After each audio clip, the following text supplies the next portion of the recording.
बिस्मिल्लाहिर्रहमानिर्रहीम। अल्लाहुम्मा सल्ली अला मुहम्मद व आले मुहम्मद व अज्जिल फरज आले Muhammad. Today we are studying limitations of Lewis concept. Last time हमने पढ़ा था Lewis concept of covalent bond formation, coordinate covalent bond, फिर आयनिक बॉन्ड हमने पढ़ा। लिमिटेशन का मतलब इसमें क्या नकाइस हैं।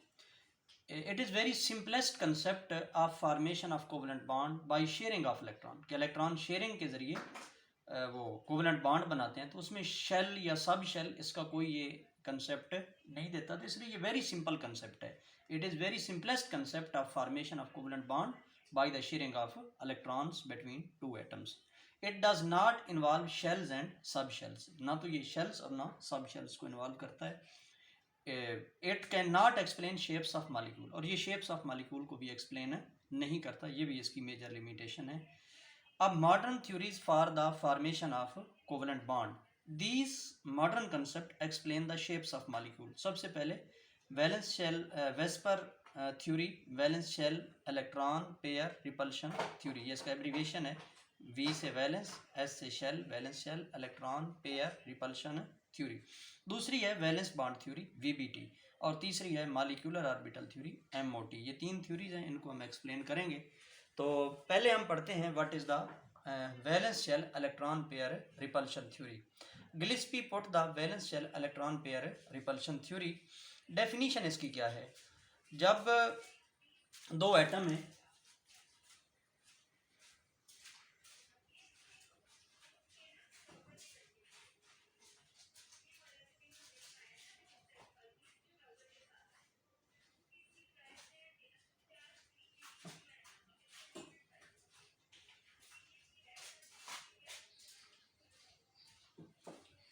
ये एक मैं मिसाल दे देता हूँ।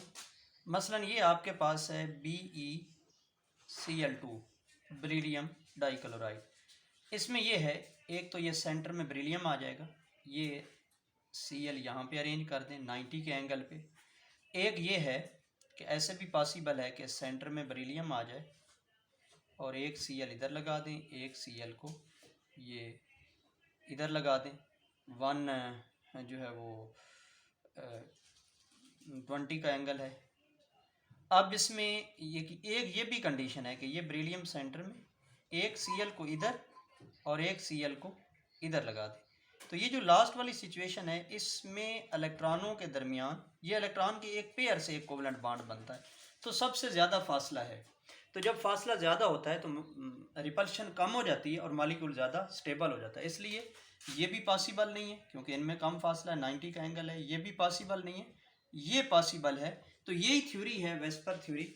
It states electron pair, electrons pair जो इलेक्ट्रॉनों के जोड़े हैं, in valence shell of central atom, जैसे यहाँ बेरिलियम का सेंट्रल एटम है, valence shell of central atom arrange, वो तरतीब पा जाते हैं एट मैक्सिमम डिस्टेंस, मैक्सिमम फासले के ऊपर, ज़्यादा से ज़्यादा फासले के ऊपर, to keep the repulsion minimum, ताकि उनमें रिपल्शन कम से कम हो। ये इसकी डेफिनेशन है। और अगर इसका कोई प्रिंसिपल आपसे पूछे what is the principle of VSEPR theory, तो ये इसका प्रिंसिपल भी है, principle of valence shell electron pair repulsion theory. जो आपने डेफिनेशन लिखी है, ये ही इसका प्रिंसिपल है। सेम लिख देता हूँ, प्रिंसिपल ऑफ वेस्पर थ्योरी। अब इसमें आगे आ जाए पास्टुलेट्स। पास्टुलेट्स कहते हैं नुकात को। इसके क्या नुकात हैं, ये भी इसकी डेफिनेशन ही है। मेजर तो इसमें जो प्रिंसिपल आपने पढ़ा है वेस्पर थ्योरी का, कि electrons pair in valence shell of central atom arrange at maximum distance to keep the repulsion minimum. एक तो ये है। Both lone pair and bond pair of electron take part in the determining shape of molecule. इसमें दो तरह के हैं। एक तो ये वो जैसे अमोनिया है, NH3 की मिसाल लेते हैं। इसमें एक ऐसा इलेक्ट्रॉन का जोड़ा है जिसने बॉन्डिंग में हिस्सा नहीं लिया होता, तो ये कहलाता है लोन पेयर। और ये जो ये पेयर है जिसमें एक हाइड्रोजन का और एक अमोनिया का इलेक्ट्रॉन है, ये शेयर्ड पेयर कहलाता है। तो लोन पेयर और ये शेयर्ड पेयर, ये दोनों पेयर ऑफ इलेक्ट्रॉन हिस्सा लेते हैं मॉलिक्यूल की शेप बताने में।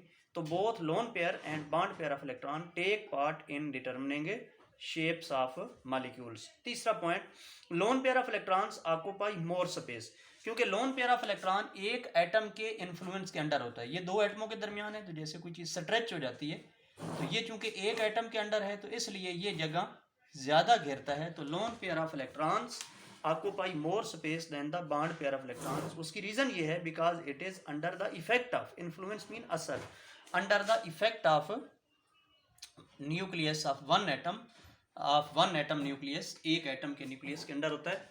There is greater repulsion between two lone pair of electron, दो लोन पेयर जो हैं वो चूंकि ज़्यादा जगह घेरते हैं, जैसे ये वाटर है H2O, तो ये ऑक्सीजन जो है इसमें ये बॉन्ड पेयर हैं, एक लोन पेयर ये है, एक लोन पेयर ये है। तो ये जो लोन पेयर ऑफ इलेक्ट्रॉन्स हैं ये एक दूसरे को ज़्यादा रिपेल करते हैं। ज़्यादा क्यों रिपेल करते हैं? जगह ज़्यादा घेरते हैं। तो there is greater repulsion between two lone pair of electrons because lone pair of electrons occupy more space than the bond pair of electrons. तो रिपल्शन ऑर्डर क्या है? Lone pair greater repulsion, then lone pair and bond pair. ये दोनों lone pair ज़्यादा repel करते हैं। अगर ये बॉन्ड पेयर और लोन पेयर आ जाए कम रिपल्शन होगी, फिर बॉन्ड पेयर और बॉन्ड पेयर की और कम रिपल्शन आ जाएगी। तो repulsion order is, repulsion order decreases with the increase of inter pair angle. जो जो एंगल बढ़ता है उन पेयर्स के दरमियान, मसलन 90 के एंगल पे रिपल्शन ज़्यादा होगी, 120 हो जाए, दूर हो जाए इलेक्ट्रॉन्स के पेयर, जैसे आपने ये देखा 180 पे बहुत कम हो जाती है, तो 180 पे सबसे ज़्यादा कम है। Bond pair angle decreases with the decrease of electronegativity, increase of electronegativity of central atom. Bond pair angle जो है, जो बॉन्ड पेयर जो दो शेयर्ड पेयर ऑफ इलेक्ट्रॉन्स के दरमियान, मसलन ये है ऑक्सीजन, अगर यहाँ पे ये आप नाइट्रोजन यहाँ पे फ्लोरीन लगा दें, यहाँ पे फ्लोरीन लगा दें, तो ये जो इंटर पेयर एंगल है ये और ज़्यादा कम हो जाएगा। ये यहाँ पे ऑक्सीजन ही बेशक रहने दें, तो ये इंटर पेयर एंगल और ज़्यादा कम हो जाता है। उसकी रीज़न ये है कि ये जो ज़्यादा इलेक्ट्रोनेगेटिव एटम हैं ये इलेक्ट्रॉन्स पेयर को अपनी तरफ खींच लेते हैं। अगर यहाँ पे आप N लगा दें,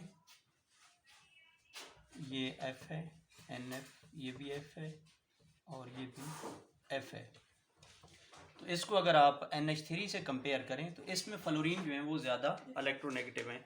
तो bond pair angle decreases with the increase of electronegativity of central atom because electron pairs become close to the central atom and exert more repulsion।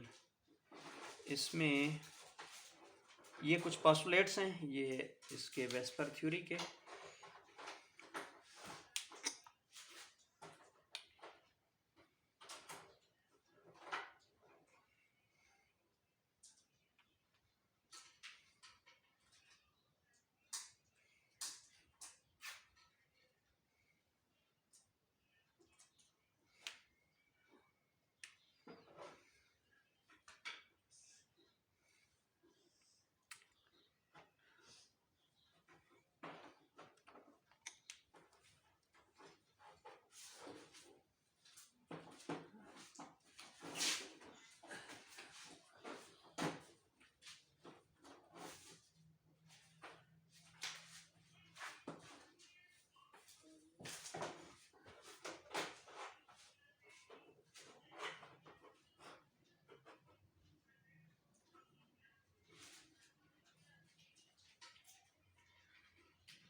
Thank you, अल्लाह हाफिज़।